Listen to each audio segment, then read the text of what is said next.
यीशु की मृत्यु हृदयघात से हुई। क्या यह कैसे संभव है? हमने सुना है कि यीशु की मौत तो क्रूस पर हुई। आइए देखते हैं कि इसके लिए वैज्ञानिक तथ्य क्या है कि यीशु की मृत्यु हृदयघात से हुई। आइए जानते हैं। प्यारे साथियों, प्यारे दर्शकों, आप सभी को यीशु मसीह के मीठे और मधुर नाम में शालोम। और मैं आप सभी का आज की इस वीडियो में स्वागत करता हूं, आपका अभिनंदन करता हूं।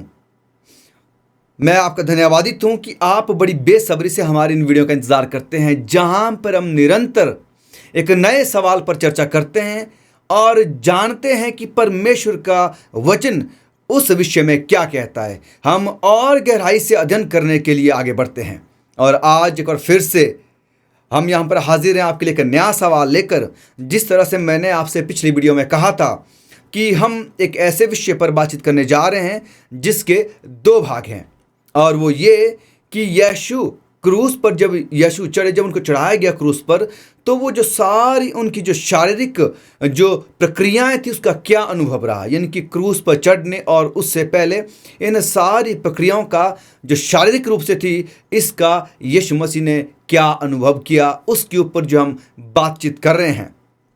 और जिस तरह से मैंने कहा पिछली बार, जो आपको कुछ यीशु मसीह ने जो अनुभव किया शारीरिक प्रक्रियाएं उस क्रूस पर, आज इस वीडियो में हम उसके प्रमाण के बारे में बातचीत करने जा रहे हैं कि मैंने जो कुछ उस वीडियो में कहा वो क्यों कहा, उसके प्रमाण हमें कहाँ मिलते हैं, क्यों मैं वो सब कह सकता था जो मैंने पिछली वीडियो में कहा। तो आज हम उसके प्रमाण के बारे में सीखेंगे। और आज की वीडियो भी दो भागों में हुई कि आधे प्रमाण हम इस वीडियो में देखेंगे और उसके बचे हुए प्रमाण हम आने वाली दूसरी वीडियो में देखेंगे। ये इसीलिए किया जा रहा है ताकि ये वीडियो जो वो ज़्यादा लंबी ना हो सके।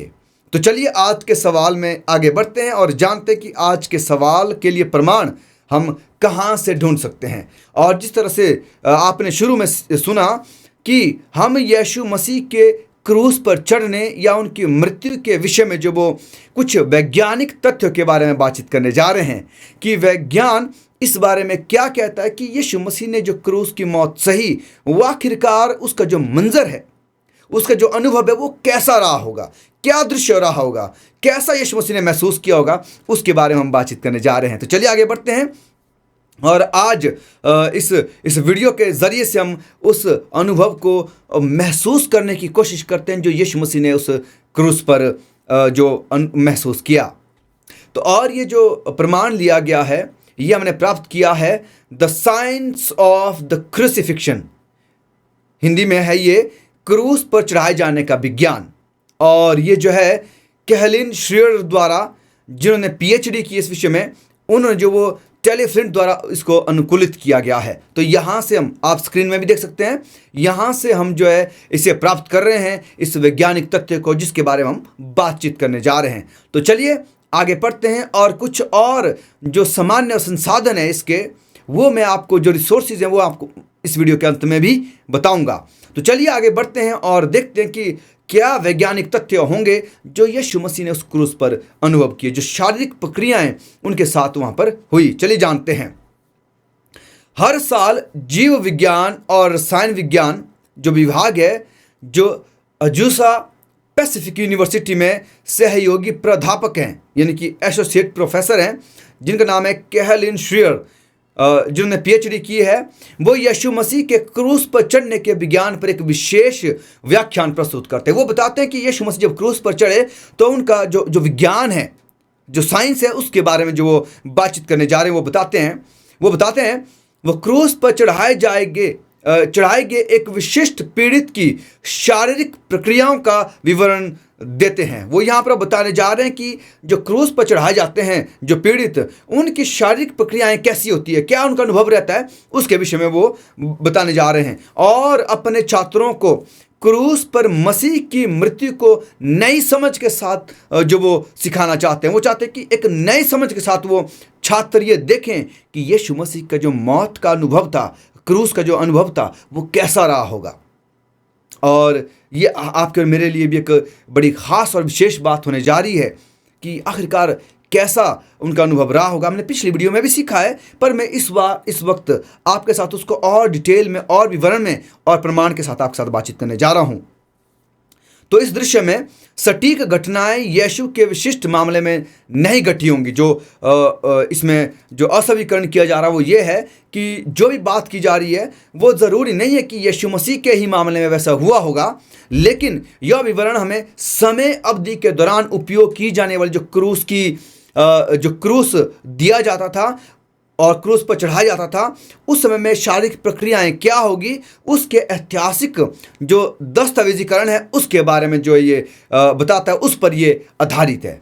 ठीक है, तो यहाँ पूरी की पूरी बात ये नहीं है कि यीशु मसीह ने ऐसा ही अनुभव किया होगा, लेकिन क्रूस पर क्या क्या होने वाला है, कैसा उन्होंने महसूस किया होगा, क्या उनका अनुभव रहा होगा, हर एक पीड़ित का कुछ ऐसा ही यीशु मसीह ने भी अनुभव किया होगा, उसके विषय में ये जो यहाँ लिखा गया है, अवधारणा दी गई है, वो आज आपके साथ साझा करने जा रहे हैं। तो चलिए आगे शुरू करते हैं। तो मैं आपसे ये भी कहना चाहता हूँ, कृपया ध्यान रखें कि जो हम आगे जो आने वाली जो बातें हैं वो यथार्थवादी और चित्रात्मक प्रकृति का है, यानी कि वो जो है एक काल्पनिक इनकी उसको जो है चित्रात्मक किया गया है, वो एक तरह की रूपक है, वो समझी गई है। क्योंकि हमें तो मालूम नहीं है, क्योंकि जब यीशु मसीह क्रूस पर थे, पर उसको जो वो कल्पना किया गया कि क्रूस पर जो पीड़ित होते थे वो आखिरकार कैसा महसूस करते थे, विज्ञान के जरिए से उसको समझने की कोशिश की गई है, उसके बारे में आज बातचीत करने जा रहे हैं। आशा करता हूँ कि आपको बहुत ही पसंद आएगा और आप जान पाएंगे कि आखिरकार यीशु ने क्रूस पर क्या महसूस किया। शुरू से ही महत्वपूर्ण विषय बना रहा है कि यीशु उत्कृष्ट शारीरिक स्थिति में रहे होंगे, यानी कि उनकी शारीरिक स्थिति अच्छी रही होगी, उतनी खराब नहीं रही होगी। हमें सिर्फ जब ये पता चलता है कि कीलें ठोंकी गई, उनके सरों पर कांटों का ताज रखा गया, उनको कोड़े मारे गए और उन्होंने क्रूस पर अपनी जान दे दी, हमारे लिए बड़ा साधारण सा लगता है ये। पर अगर हम इसे देखें तो ये साधारण विषय नहीं है मेरे प्यारों। इस विज्ञान के जरिए से आइए देखते हैं कि कैसा विषय रहा होगा, ये कैसा अनुभव उस क्रूस पर रहा होगा। उन्होंने शारीरिक श्रम में भाग लिया, बहुत श्रम उन्होंने किया शारीरिक तौर पर। यीशु मसीह ने शुरू से लेकर आखिरी सांस तक उन्होंने बहुत श्रम किया, बहुत मेहनत उनको करनी पड़ी उस समय में। इसके अलावा उन्होंने अपनी सेवकाई का अधिकांश समय ग्रामीण इलाकों में पैदल यात्रा करते हुए बिताया था। वो जहाँ भी गए पैदल यात्रा उन्होंने की, जहाँ भी वो सुसमाचार सुनाने गए, जिस भी नगर में गए, जिस भी शहर में गए या जिस भी गांव में गए, उन्होंने पैदल ही यात्रा की थी। उनकी सहन शक्ति और सामर्थ्य जो शक्ति थी उनकी संभवतः बहुत अच्छी तरह से वो विकसित हो गई थी, क्योंकि पैदल ही चलना है उनको, पैदल इस गांव में भी जाना है, उस गांव में भी जाना है, इस शहर में भी जाना है, उस जगह पर भी जाना है। उन्होंने अक्सर जो वो पैदल यात्राएं की, जहाँ भी वो गए, चाहे जितनी लंबी यात्रा थी चाहे जितनी छोटी यात्रा थी, उन्होंने वो अक्सर पैदल ही उसको जो वो तय किया था। तो अब उनकी जो शारीरिक क्षमता थी वो अच्छी तरह से विकसित हो गई थी। इन जो लगभग 3.5 सालों तक उन्होंने जो वो सेवकाई की थी। तो इसमें इसको ध्यान में रखते हुए, इस बात को ध्यान में रखते हुए यह स्पष्ट है कि उन्होंने कितना कष्ट सहा। यदि यह यात्रा किसी अच्छे आदमी को तोड़ सकती है, यानी कि वो बहुत तंदुरुस्त स्वस्थ व्यक्ति रहे होंगे यीशु मसीह, जिस तरह से उनका चलना फिरना या सब शारीरिक क्षमता थी उनकी, तो अब आप सोच सकते हैं कि आप और मैं अगर उससे अनुभव करते तो यह कितना भयानक या भयावह या दर्दनाक रहता, क्योंकि ये मौत तो आपके मेरे लिए थी, पर यीशु मसीह ने ये अपने ऊपर ली और उन्होंने ये हमारे बदले में ये सब कुछ सहा। तो आइए पहली बात जो मैं आपके साथ साझा करने जा रहा हूं वो है, विश्वासघात से पहले ही उनको क्या हुआ, हीमोहाइड्रोसिस हो गया था। अब आप सोचेंगे ये कौन सा शब्द है हीमोहाइड्रोसिस, तो मैंने ये पहली वीडियो में भी आपको बता दिया कि हीमोहाइड्रोसिस क्या होता है। अभी भी मैं आपके साथ कुछ बातें साझा करूंगा। तो विश्वासघात से पहले ही, इससे पहले उनको धोखा दिया जाता, उनके साथ विश्वासघात होता, ये उससे पहले ही उनको जो है हीमोहाइड्रोसिस हो चुका था। ये क्या है आइए जानते हैं। आप स्क्रीन में जो इसकी आयतें देख सकते हैं, स्क्रीन में जो इसके बारे में आयतें दी गई है, पर मैं आपके लिए पढ़ना चाहता हूं। फसह के पर्व के बाद यीशु प्रार्थना करने के लिए अपने शिष्यों को गतसमनी में ले गए, गतसमनी के बाग में उनको ले गए और उन्होंने, आप जानते कि उन्होंने उनको थोड़ा दूर रखा और खुद वो अंदर बगीचे में गए। आने वाली घटनाओं के बारे में उनकी चिंतित प्रार्थना के दौरान यीशु को लहू का पसीना आता है। जब वो प्रार्थना कर रहे थे, बड़े परेशान थे और वो पापों का बोझ बहुत भारी था, अपने पिता से अलगाव उनका होने वाला था। ये सारी बातें जो एक ऐसा दृश्य जो वो सामने लाती है कि जहाँ हमें पता चलता है कि यीशु का लहू जो है वो पसीने की तरह बहता है, पसीने बहता है। तो इसको जो वो हेमोहाइड्रोसिस, जिसको चिकित्सक संबंधी या चिकित्सा विज्ञान में जिसमें लहू के पसीने आते हैं, ठीक है, रहते वो पसीने ही हैं लेकिन उसमें लहू मिला रहता है। ये हमने पिछली वीडियो में भी सीखा है, तो आप इसको पिछली वीडियो में जा सकते हैं और वहाँ पर भी फिर से जो उसको देख सकते हैं। तो ये जो हेमोड्रेसिस है, ये नामक एक दुर्लभ जो वो चिकित्सा स्थिति है जिसके दौरान कोशिका तंत्र वाहिकाएं जो होती है, जो खून को जो वो बहने में जो वो मदद करती है, वो जो वाहिकाएं हैं जो पसीने वाली ग्रंथियों को पोषित करती है, वो क्या हो जाती है, टूट जाती हैं। वाहिकाओं से जारी लहू पसीने के साथ इकट्ठा हो जाता है, मिश्रित हो जाता है, इसीलिए शरीर लहू के पसीने बहाता है जी। तो इसको हेमोहाइड्रोसिस कहा जाता है और इसमें जो वो लहू का पसीना आता है, यानी कि लहू जो वो पसीने में मिश्रित होता है और वो बाहर बहता है, जिसको आपने आयती पढ़ी होगी, आप मत्ती मरकुस जो इसमें पढ़ सकते हैं। मैंने आपको जो स्क्रीन में आयतें बताई थी, तो आप पढ़ेंगे कि यीशु मसीह जो क्या हुआ, उनका जो वो पसीना था वो लहू की तरह जो वो बहने लगा। और यह स्थिति जो है वो मानसिक पीड़ा या उच्च चिंता से उत्पन्न होती है। ये जो स्थिति है कि जो वो ग्रंथियां हैं जो पोषित करती है वो टूट जाती हैं, रक्तवाहिकाएं, और पसीने में जो लहू मिल जाता है, ये जो स्थिति है ये तब होती है जब बहुत गहरी मानसिक पीड़ा हो, जब बहुत चिंता का विषय मन में चल रहा हो, तब ये जो है स्थिति उत्पन्न होती है, पैदा होती है। एक अवस्था जिसे यीशु ने प्रार्थना करते हुए व्यक्त किया और क्या कहा कि मेरा जी बहुत उदास है, यहां तक कि मेरे प्राण निकलना चाहते हैं। सोचिए मेरे प्यारो, मत्ती 26:38 में सोचिए इन शब्दों में, इन शब्दों को आप आंख बंद करके सोचिए कि किस दर्द में यीशु मसीह ने ये शब्द कहे होंगे। मेरा जी बहुत उदास है, यहां तक कि मेरे प्राण जो कहते हैं वो निकलना चाहते हैं। कितना दर्द यीशु मसीह, जो अभी तक उनको विश्वासघात ही दिया जाने वाला है, पर उससे पहले उनको उस स्थिति में वो पहुंच गए थे जहां पर इंसान पूरी तरह से टूट जाता है। देखिए, आपने दुनिया में भी देखा होगा कि जब बहुत इंसान जो बहुत मानसिक पीड़ा में होता है और बहुत तनाव में रहता है, बहुत चिंता में होता है, तो लोग जो वो क्या करते हैं, सुसाइड कर लेते हैं, या वो अपने आप को नुकसान पहुंचाते हैं, मारने की कोशिश करते हैं, है ना। तो आप सोच सकते हैं कि उनसे कहीं ज़्यादा यीशु मसीह में वो मानसिक पीड़ा का अनुभव किया था। उनके पास वो उच्च चिंता, तनाव जो उनके पास था उस समय में, जब वो गतसमनी के वाटिका में बैठे हुए थे, जब वो प्रार्थना कर रहे थे, क्योंकि वो ये सब होने से पहले उन्होंने महसूस कर लिया था। तो जो हेमोहाइड्रोसिस है वो त्वचा को बहुत कोमल बनाती है, बहुत मुलायम बनाती है, इसीलिए यीशु की शारीरिक स्थिति थोड़ी खराब हो जाती है वहाँ पर। अब धीरे धीरे उनकी स्थिति जो वो बिगड़ने लगती है। क्यों? क्योंकि इतना बड़ा बोझ उन पर है, इतना भारी पाप का बोझ उन पर है, पिता से अब हमेशा के लिए अलगाव का जो है उनको, और वो पूरी तरह से चिंता में है, तनाव में है, पूरी तरह से मानसिक पीड़ा में जो वो इस वक्त वो अनुभव उसको कर रहे हैं, महसूस कर रहे हैं। तो ये जो पहली स्थिति थी जो विश्वासघात से पहले यीशु मसीह ने जो वो उसको महसूस कर लिया था, अनुभव कर लिया था। और इसके बाद जब उनको पकड़ा जाता है, रात भर जो वो यहाँ से वहाँ ट्रायल के लिए जो वो ले जाया जाता है, जांच पड़ताल के लिए ले जाया जाता है, पूरी रात जो उनके साथ कभी इस जगह पर कभी उस जगह पर। और जो है उसके बाद क्या होता है कि अब वो तखान और जो वो उनकी जो पिटाई होती है उसमें जो वो आगे अब दूसरा चरण जो उसका उनमें आता है, वो जो उस दूसरे चरण में आते हैं। पहला चरण तो विश्वासघात से पहले था, अब दूसरा चरण जो वो रात भर जो उनको वो उस ट्रायल में है, उस जांच पड़ताल में है। अब जो उनका दूसरा चरण जो वो शुरू होता है और वो थकान और पिटाई का था। चलिए मैं आपके लिए पढ़ देता हूं। पिलातुस से हेरोदेस और फिर से वापस यात्रा करते हुए, कभी पिलातुस के पास, कभी हेरोदेस के पास, फिर यात्रा, फिर इधर को, फिर वापस आना, ये सब जब रात भर चल रहा था।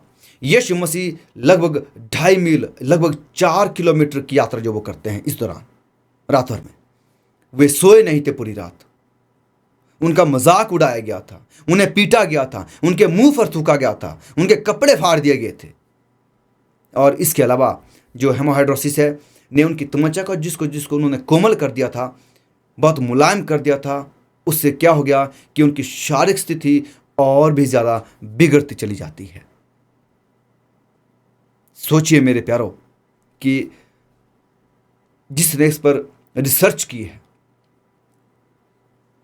जिसने इस पर सोचा है, कल्पना की है कि कैसा अनुभव जो यीशु मसीह ने किया होगा इस दौरान में, तो जब हम इस बारे में सोचें कि अगर मैं वहाँ पर होता, क्योंकि ये सब मुझे सहना था, तो शायद ही मेरी क्या हालत होती, मैं कौन से स्तर तक पहुँच पाता। चलिए अब इस स्तर को और एक स्तर आगे बढ़ाते हैं, जब यीशु मसीह को कोड़े की मार पड़ती है। पिछली वीडियो में हमने कोड़े की मार के बारे में बहुत अच्छी तरह से सीखा, पर आज भी मैं आपके साथ साझा करना चाहता हूँ, और स्क्रीन में आपको फिर से आयतें दी गई है, आप इसे देख लें। और चलिए मैं आपके लिए आगे पढ़ता हूँ। पिलातुस आदेश देते हैं कि यीशु को क्रूस पर चढ़ाने से पहले रोमी जो कानून है, जो व्यवस्था है उनकी, उसकी आवश्यकता के अनुसार कोड़े लगाने दिए जाएं उनको। और यीशु मसीह को वहाँ पर क्या होते हैं, कोड़े लगवाए जाते हैं। उनको परंपरागत रूप से जो यीशु मसीह को नग्न खड़ा किया जाता है, उनको कोड़े की मार जो वो कंधे से लेकर, यानी कि कंधे से नीचे से हिस्से लेकर कमर तक के हिस्से में जो उनको कोड़े की वो प्रहार उन पर होते हैं, और जो वो चमड़ी जो वहाँ से उखड़ जाती है, उधेड़ी जाती है उस चमड़े की मार से। और इसके बारे में हम पहले पढ़ चुके हैं। क्यों?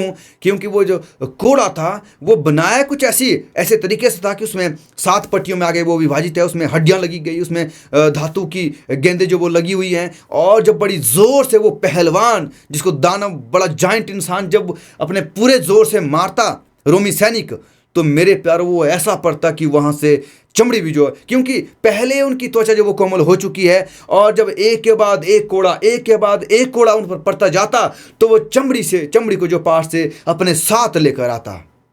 सोचिए कितना मांस और लहू यीशु मसीह ने हमारे लिए उस समय में जो वो मांस जो वहाँ से खदेड़ा गया या लहू बहाया गया। ऐसे नहीं है मेरे प्यारों जो हम सोचते हैं कि यीशु मसीह ने हमारे लिए कोड़े खाए और वो क्रूस पर चले गए। हम साधारण ले लेते हैं इसको, सीधी सी बात, बड़ा सिंपल सा रहता है हमारे लिए। नहीं मेरे प्यारों, आप सोच के देखिए कि पहले से हेमोहाइड्रोसिस ने उनकी त्वचा को पहले से कोमल कर दिया है, पहले से उसको मुलायम कर दिया त्वचा को। अब जो पहला कोड़ा पड़ता है, चमड़ी बाहर आती है, निशान जो उस पीठ पर पड़ते हैं, फिर दूसरा, तीसरा, चौथा। सोचिए धीरे धीरे चमड़ी जो वो और मुलायम होती जा रही है। अब वो वहां से जो वो उस कोड़े के साथ जो वो वहां से उखड़नी शुरू हो जाती है, चमड़ी, लहू बहना शुरू होता है, चमड़ी फटनी शुरू हो जाती है। आप मंजर जो अनुभव है ना वहां पर, इस दृश्य को महसूस कीजिए कि कैसा रहा होगा। वो हाथ उनके बंधे हुए हैं और वो पूरे जोर से जो वो उस प्रहार करता है कोड़े का, और जो वो सीधा जाकर यीशु मसीह की पीठ पर ऐसा लगता कि वो चमड़ी भी साथ लेकर आता, लहू लोहान पूरे यीशु मसीह की पीठ को कर देता। तो सोचिए कि वो जो हड्डियां उस कोड़े में लगी रहती और वो ऐसी जुड़ी रहती कि वो चमड़ी को पूरी तरह से जो वो क्या करती, वहां से खुद जो अपने साथ लेकर आती, उखाड़ कर लेकर आती। यीशु मसीह ने बहुत मांस जो उस दिन अपनी पीठ से खोया, बहुत लहू जो उनका बह गया, उधर से मानसिक पीड़ा पहले से शुरू है, उधर से उन साथ धोखा उन्हें दिया गया, विश्वासघात किया गया। अब यहाँ पर उनके अपने लोग उनको सूली पर चढ़ाने की मांग कर रहे हैं। सोचिए, मैं कह सकता हूँ मेरे प्यारों, मैं इसको 100% कह सकता हूँ कि हम में से आज तक दुनिया में इतना दर्द किसी ने नहीं सहा होगा। मानव जाति में आदम और हवा से लेकर आज तक जितने भी इंसान रहे होंगे, किसी ने इतना दर्द कभी महसूस नहीं किया होगा जितना यीशु मसीह ने किया। और यीशु मसीह तभी कहते हैं, बाइबल कहती है कि यीशु मसीह हमारे दुख दर्दों को बहुत अच्छी तरह से जानते, क्योंकि उन्होंने हमसे कई गुना ज़्यादा दुख दर्द उन्होंने जो वो सहन किए हैं, और उन्होंने वो दुख दर्द सहन किया जो हमारी सहन शक्ति से ना जाने कितना बाहर होता। और यीशु मसीह ने साफ कह दिया कि मैं कभी तुम्हें वो दुख दर्द नहीं दूंगा जो तुम्हारी सहन शक्ति से बाहर हो। चलिए मैं आगे आपके लिए पढ़ देता हूँ। दिल दहलने वाला ये मंजर है मेरे प्यारों।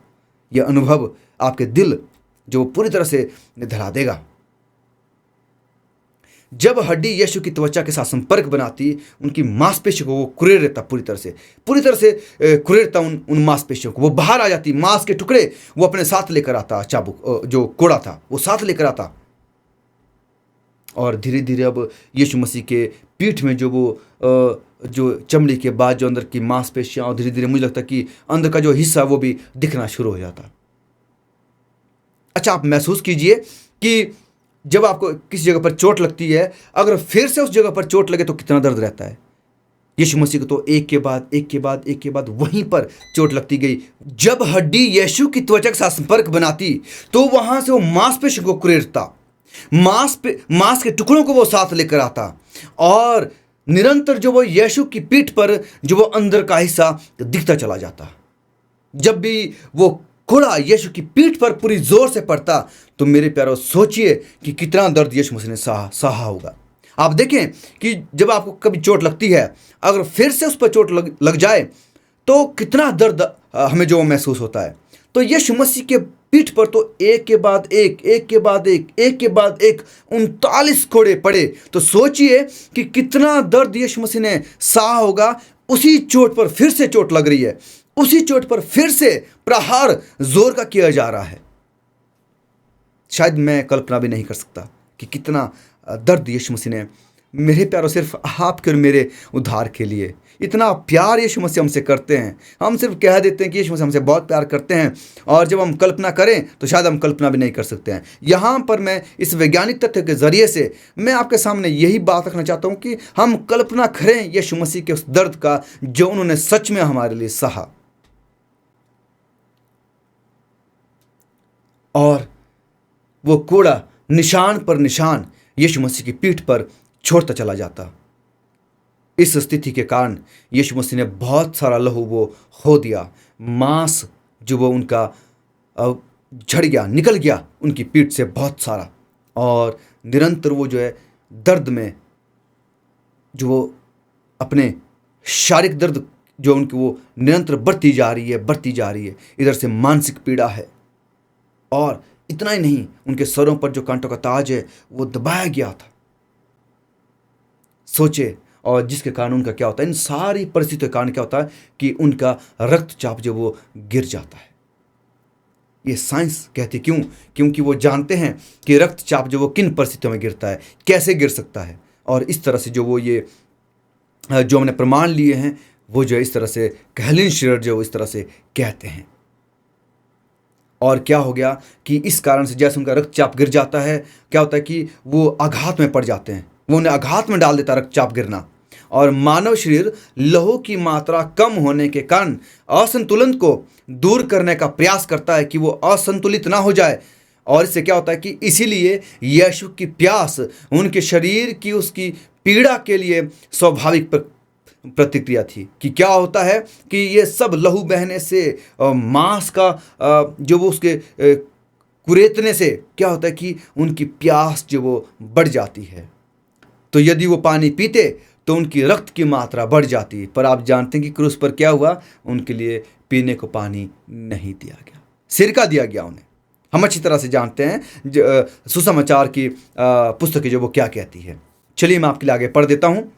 रोमी सैनिक यीशु के सिर पर कांटों का मुकुट और उनकी पीठ पर एक बागा पहनाते हैं, है ना, एक वस्त्र पहनाते हैं। बागे को लहू के थक्के, यानी कि देखिए कि जब थोड़ा सा कट जाता है तो वहाँ पर खून जो वो क्या होता है, जम जाता है, उसको लहू का थक्का कहा जाता है। ठीक है, तो लहू का थक्का जो वो, जब वो बागा जो उनको पूरी तरह से लपेटा गया, पहनाया गया, तो वो जो वस्त्र है वो लहू के थक्कों में क्या हो गया, चिपक गया। और जब वो निकालते हैं उसको, बागे को, वस्त्र को खींचते हैं, तो क्या होता है, आप देखिए कि लहू जब कहीं पर जम जाता है किसी चोट पर, और जब आप लहू को साफ करने की कोशिश करते हैं तो तब भी दर्द देता है। कभी कभी मांस जो है उस कपड़े में भी, उस वस्त्र में भी बाहर आता है, और उसको खींचने से कितना दर्द होता है आप महसूस कर सकते हैं। तो ठीक यीशु मसीह की तो पूरी पीठ पर जो वो जख्म है, और जब वो बागा पहनाया गया, वस्त्र पहनाया गया, और जब उसे वापस खींचा गया, तो सोचिए कि कितना दर्द यीशु मसीह को उस टाइम हुआ, उस समय हुआ होगा। सोचें। और फिर से लहू बहना, जो शायद कुछ हद तक बंद अगर हुआ होगा कुछ समय के लिए, फिर से वो बहना शुरू हो जाता है। वो यीशु मसीह के सिर पर मारते हैं। मुकुट के जो कांटों का मुकुट जो बनाया गया, उसको उनकी त्वचा में और नीचे वो धंस जाता है जब उसको दबाते हैं, और उनका बहुत आयत से सिर से भी उनका लहू बहना शुरू हो जाता है। सोचिए मेरे प्यारो, ये ऐसा दृश्य नहीं है जिसमें हम कह दें कि यीशु मसीह ने क्रूस पर हमारे लिए मौत दी, मौत सही, उन्होंने हमारा उद्धार किया है। सोचिए कि कैसा उनका वो दृश्य रहा होगा, उनका अनुभव रहा होगा, क्या उन्होंने महसूस किया होगा मेरे प्यारो उस समय में जब ये सारा कुछ चल रहा था, जब ये सारा कुछ हो रहा था। हम तो शायद देख भी नहीं पाते। आप देखिए कि अगर कुछ इस तरह की जो है इमेजेस या फोटोज अगर आप गूगल पर देखते हैं तो उनको सेंसिटिव कहा जाता है कि वो देखने लायक नहीं है। क्यों? क्योंकि बहुत सारे लोगों को चक्कर आ सकता है, बहुत सारे लोग समस्या में पड़ जाते हैं उसको देखकर। तो वो जो यीशु मसीह का मंजर है या यीशु मसीह का जो दृश्य उस समय में वो सब कुछ हो रहा है, तो सोचिए हम तो शायद देख भी ना पाते, पर यीशु मसीह ने तो वो सब सह लिया। किसके लिए? आपके और मेरे लिए। क्यों? क्योंकि हमसे वो इतना प्यार करते हैं, इतना प्रेम यीशु मसीह ने हमसे किया। पर इससे बढ़कर पिता ने कितना दर्द सहा होगा मेरे प्यारो। यीशु मसीह ने तो शारीरिक दर्द सहा, पर पिता को जो वो मानसिक और शारीरिक दर्द, अलग होने का दर्द, अपने बच्चे को, मुझे लगता है कि शायद आप में से जो माता पिता हैं वो इस बात को अच्छी तरह से जानते होंगे कि अगर बच्चे को कोई चोट लग जाए तो बच्चे को शायद उतना दर्द नहीं हो रहा उस चोट का जितना दर्द माता पिता को होता है। अब आप खुद सोच के देखिए कि पिता को यीशु मसीह के उस दृश्य का कितना दर्द हुआ होगा। सोच के देखिए मेरे प्यारो। और क्या होता है कि जब वो कांटे भी यीशु मसीह के सिर में दसते हैं, उन तंत्रिकाओं तक पहुंचते हैं, तो वो उसको भी गहरा नुकसान पहुंचाते हैं, जिससे उनके चेहरे और गर्दन में तेज दर्द होता है। और फिर उनका मजाक उड़ाया जाता है। सैनिक भी यीशु पर थूकते हैं, उनकी यीशु की पीठ पर वे जो वस्त्र है उसको चीर देते हैं, और लहू जो वो फिर से बहना शुरू हो जाता है। तो यीशु की जो शारीरिक स्थिति थी वो बहुत गंभीर थी। कल्पना से ना जाने कितनी परे वो स्थिति है जो यीशु मसीह की थी। और इसीलिए इब्रानियों 9:22 कहती है कि लहू बिना जो वो क्षमा नहीं मिलती। सोचिए, निसंदेह यीशु मसीह जो वो सदमे में अब हैं, उन्हें अब आघात जो वो पहुंचा है। और जब ये सारी बातें यीशु मसीह के साथ होती है, इसके ज़रिए से क्या होता है कि उनका दिल फट जाता है, हृदय फट जाता है, उनका हृदयघात होता है उन्हें। तो मेरे प्यारो, यीशु मसीह की मृत्यु क्रूस की दर्द से नहीं, हृदयघात से हुई है। यानी कि क्रूस पर जो मौत होती है वो इतनी आसानी से नहीं होती है। उसमें 2-2, 3-3 दिन तक जो वो, या इससे ज़्यादा दिनों तक जो वो पीड़ित क्रूस पर रहता है, और इसलिए उनकी जो पैर है उसकी हड्डियां तोड़ी जाती है ताकि उनको वो सांस ना ले सके और उनकी मौत हो जाए। याद रखिए कि यीशु मसीह कि जब उनकी हड्डियां वो तोड़ने वाले थे, क्योंकि जो 2 डाकू थे उनकी हड्डियां तोड़ी गई, और जब यीशु मसीह की हड्डियां तोड़ने वाले थे पैरों की, तो उससे पहले उन्होंने देख लिया कि वो क्या हो गया है, मर चुका है। यीशु मसीह मर चुके थे। उन्होंने जो वो पसली में भाला डाला और पानी और लहू जो वहाँ से बाहर बह गया। तो कहाँ कैसे मौत हुई यीशु मसीह की?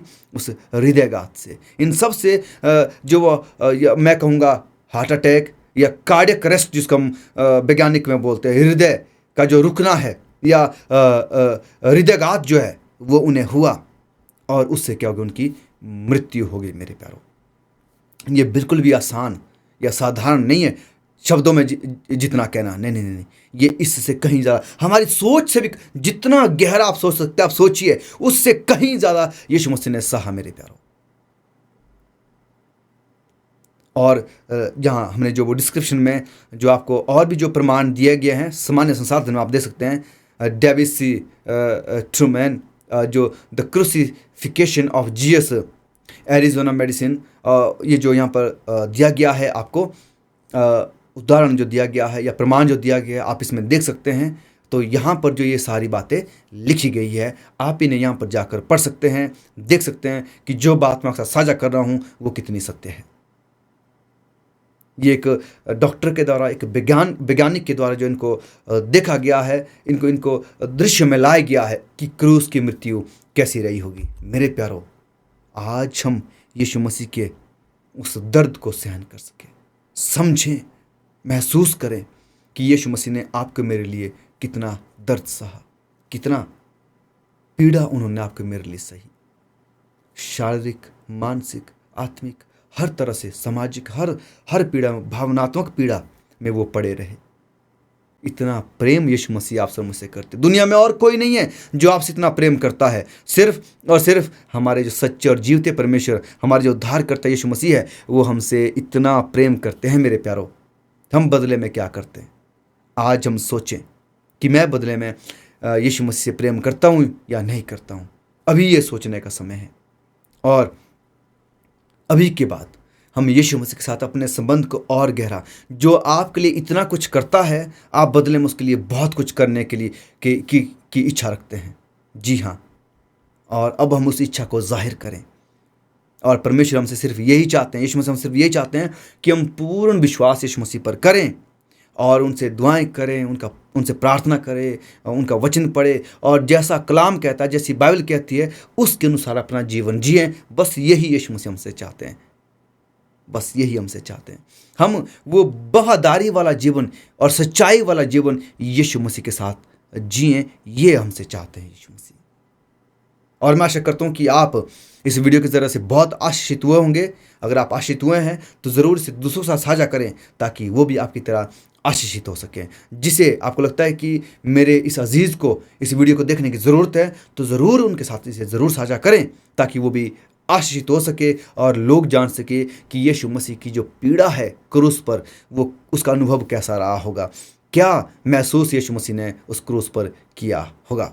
और परमेश्वर जो आपको बहुत आज से आशीष और बरकत दे और यीशु मसीह के उस पीड़ा को समझने में हमारी मदद करे, ये प्रार्थना आप सभी के लिए। और हम आपसे अगली वीडियो में मिलेंगे इसके दूसरे भाग के साथ। आगे और अगले चरण में हम जाएंगे, अगले स्टेप में हम जाएंगे कि और यीशु मसीह ने क्या क्या महसूस किया, उस समय में कैसा उनका अनुभव रहा होगा।